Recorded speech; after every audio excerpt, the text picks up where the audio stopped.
Sure. Alrighty, guys. Is everyone ready? Everyone can see? Yee. Okay. Oh, did someone bring the rubric? I'll give it right back to you when I'm done. So, for you guys, the surgical site prep rubric is going to be split in half. You're going to do the first few steps, and then you're going to come to me, do the hand washing, do the gloving, and come back and finish it. So, the way that we're going to have it set up when you guys come in here for Miss Rickner, the first portion of it, you need to verbalize the patient's identity. So this is in fact the right patient I'm supposed to be dealing with. Verbalize the surgery that is going to be performed and the surgery site. So for this, it's either going to be a spay or a neuter.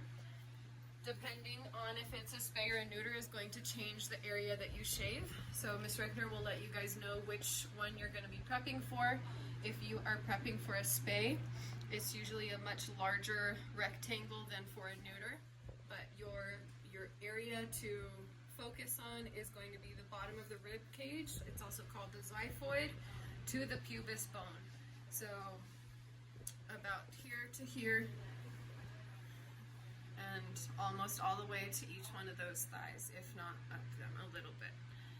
Some doctors are going to ask for a small space, some doctors are going to ask for a massive space. It's just going to depend on the doctor, the clinic, and their experience. A really experienced doctor can maybe go with an area only this big and have an incision only this big, whereas a brand new doctor is going to want this entire area shaved and maybe an incision this big. So there can be variants. You'll just have to play it by ear once you guys start clinics. If you're shaving for a neuter, your area is a lot smaller. So if the end of the penis was right here, you're going to shave from the end of where the penis is kind of merging with the rest of the body to that pubis bone again. So a nice rectangle, but a little bit smaller. Any questions so far? Sophia? In the ICV, they told us how, like, actually, never mind, that don't leave, but never mind, sorry. So patient's identity, surgery being performed, and surgery site. You're going to verbalize that the patient has been moved into the surgery suite. It should also have been sedated and anesthetized at this point, so they'll have an ET tube down their throat for that oxygen and anesthesia influx. What would you need with you, or how do I ask this question? What else would be necessary in the room if you are doing the prep, and if you were going to step out at all, like you're going to with this skill? What? What else? Not just be with the dog. They can, like, Monitor those vitals, right? So someone should be with the patient at all times, monitoring the entire time while that dog is under anesthesia. You guys should also verbalize that the animal's bladder has been expressed. This can be done before or after, what am I trying to say? Oh, it can be done before or after the clipping, but it cannot be done after the first dirty scrub, because why? Then you're, Then you're just going to contaminated. put urine right on the area you just scrubbed. So express the bladder, do your dirty scrub, and then your full thorough surgical sterile scrub. I think that's all of the things you guys are supposed to verbalize. So when you guys come in here, it's going to be set up like this. Because of how we're having you do it, I'm going to have this sterile field already open for you guys. In real life, you will have to be the one opening the sterile bowl, emptying your gauze, and pouring your liquid. But for the sake of right now, this is how it will be done. The way that these bowls are folded is the same exact way you guys learn to fold your pack. So that nearest corner folded over with a courtesy tab, right courtesy tab, left courtesy tab, last one over in the pocket with a courtesy tab. So we all know how to open sterilely. That would look like this with an empty bowl. You're going to have 3 gauze in this bowl, 1 in the one over there, and 2 extra on the side. I do want to explain the pouring, even though you guys aren't going to be doing it, because it's beneficial for you guys to know later on. So the gauze should go in the bowl first before your liquids, so that you know how much liquid you need to pour to cover your gauze. You don't want to have half dry gauze. When you guys are pouring, remember this is a sterile field, so you cannot touch it. It's best to hold on to your cap, not necessarily sit it down, especially in a sterile area. And when you guys are pouring, you really just have to pour and stop pouring confidently. That's how you're going to minimize drips. So I'm not going to do a whole lot because there's already liquid in here. I'll put a little bit more in this one. But I'm going to hold from above. You don't ever want to touch the bowl with your container. So I'm going to hold from above and start pouring. When I'm ready, pour, pour, pour, and stop. And you want to let it drip a little bit before you tilt it all the way back up and close your bottle. We also have the iodine spray here that you'll use all the way at the end. These two dry gauze are going to be for blotting, and I'll talk to you guys about that when we get there. Sorry, I'm kind of jumping all over the place. It's okay. So all of those verbalizations that I already said at first, and then you're ready to start doing things with your patient. Questions? Are we okay? Sophia C. Why is the iodine not brown like other It's colors? diluted. This is concentrate, and that's diluted in water. Yeah. Okay. So I'm not going to actually shave right now just because I want to save as much area for you guys. When you guys shave, you're just going to do a little square for each one of you. We have more heads, but I want to try to limit. I don't want you guys to shave half the head, right? We want to try to save space for everybody. So I'm not going to shave right now, but remember that you should shave in which direction? The hair growth. With the hair growth, not against it. So especially on these mannequins, the hair is going to change directions. Right here it's growing this way. Right here it's growing this way. So you might have to alter the direction of your blade depending on where I tell you to cut or where Ms. Rickner tells you to cut.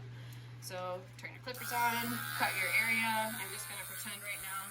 Make sure that when you guys cut it, you cut in the direction of the hair growth, and then you go back, you flip those clippers around, and you do your tapping motion to clean up that line on all four sides. So why do we want our surgery site that we clipped to look neat? Why does it matter? Why should it be the most perfect rectangle or square that you can, Jocelyn?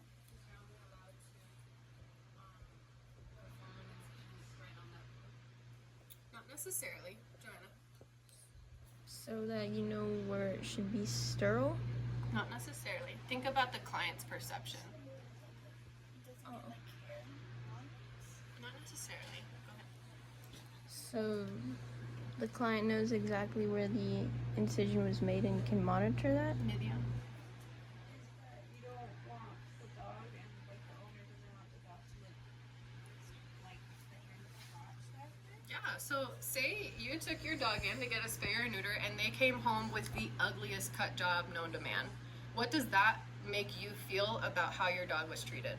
Not good. It makes it feel like they didn't actually care. They didn't take that extra step to make the area look nice. So how do I know that they treated my dog nice when they were under anesthesia, when they were moving the dog? It just shows that you care and that you're being thorough with everything that you do. So it's going to make the owner feel a lot better about your care and how the animal felt while they were there. So clean your area up nice with the clippers. Once you're done with the clippers, I do want you guys to place them off of this table because we want this table to be clean. This is our surgery table, right? So what would be my next step? Vacuum, right? Vacuuming is such a crucial step. A lot of times some people will forget it. Right now it's not as prevalent because I didn't cut any hair, but even if I just shake this head off, there's stray hairs. So this vacuum, you guys will be responsible for plugging in, vacuuming the entire area that you shaved and even the nearby hair, because those hair pieces that you cut will fly and get stuck in this longer hair. So vacuum very thoroughly your shaved area and the surrounding area, and then move the head. In real life, you would not be able to move the entire patient, but you could go around them as thoroughly as possible to clean up all the hair that you can with the vacuum. Jocelyn, go ahead.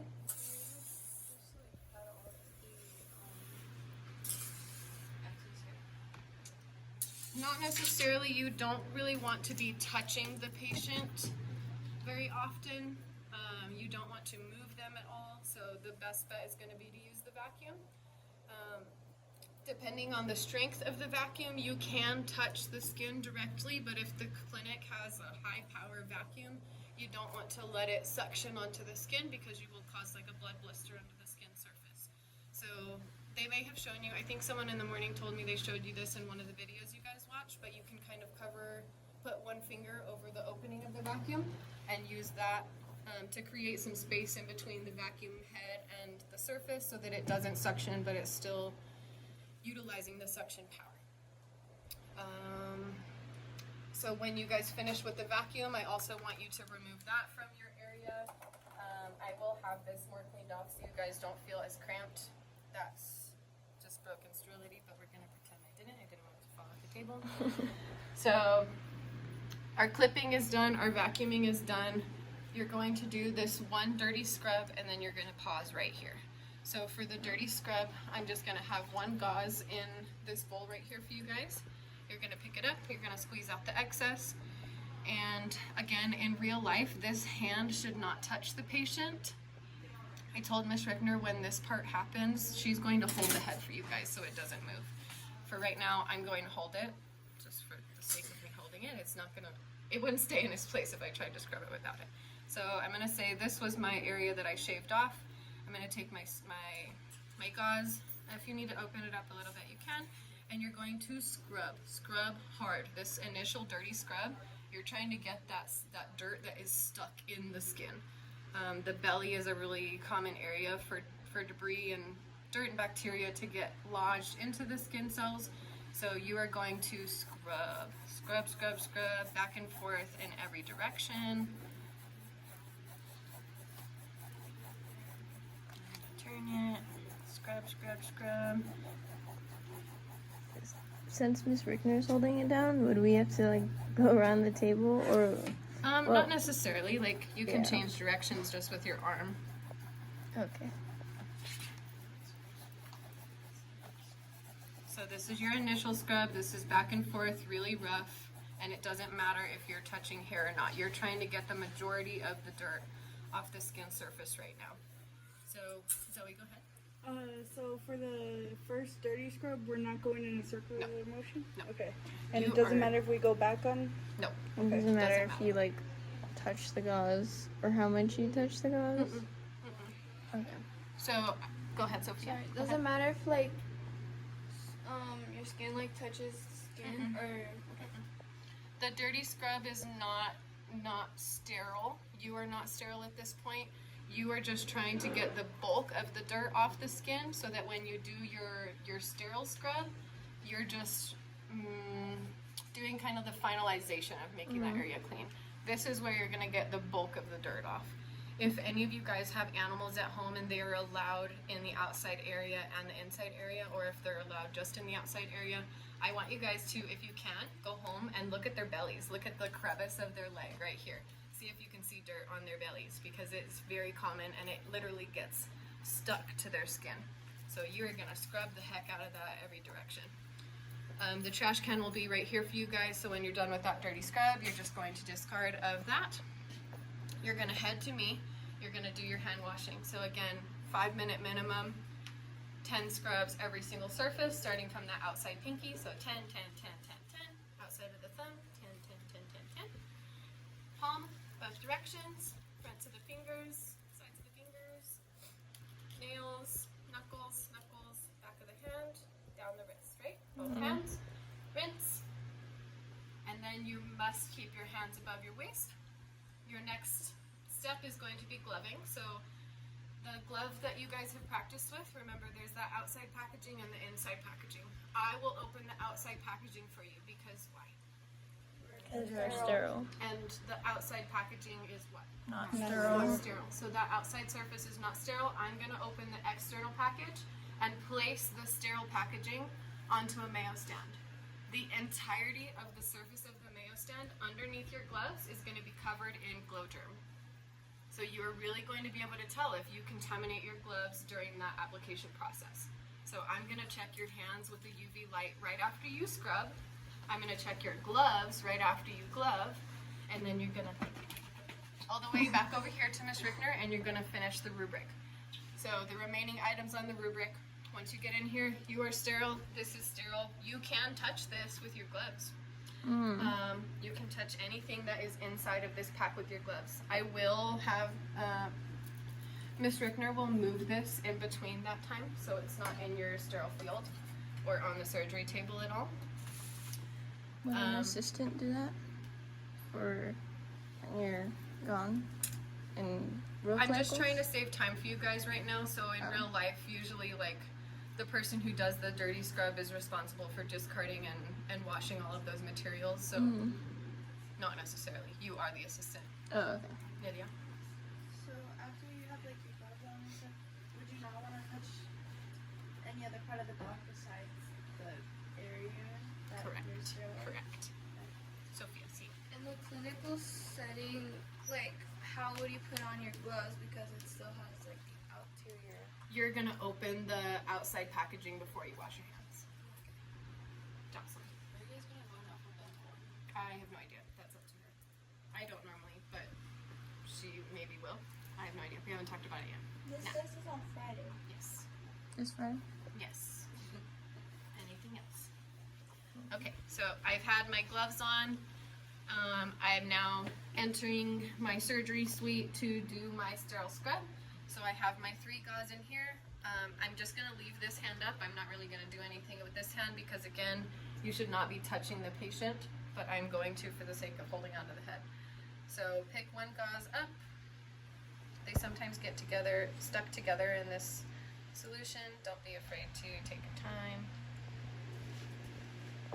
Just with one hand as well? You should, yeah. Hello? Does anything happen if we use both hands? It depends. Did I put 3 in here or am I losing my mind? There's only 2. Grab one from behind you for me now. Okay, no wonder I was having a hard time. What do you mean having a hard time? Because I thought there was 3 and there's only 2, so I couldn't separate it because there was nothing to separate.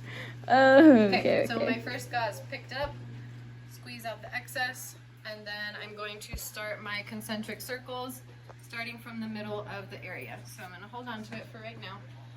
My area is right here, so I'm going to start in the center, and I'm going to go outwards in circles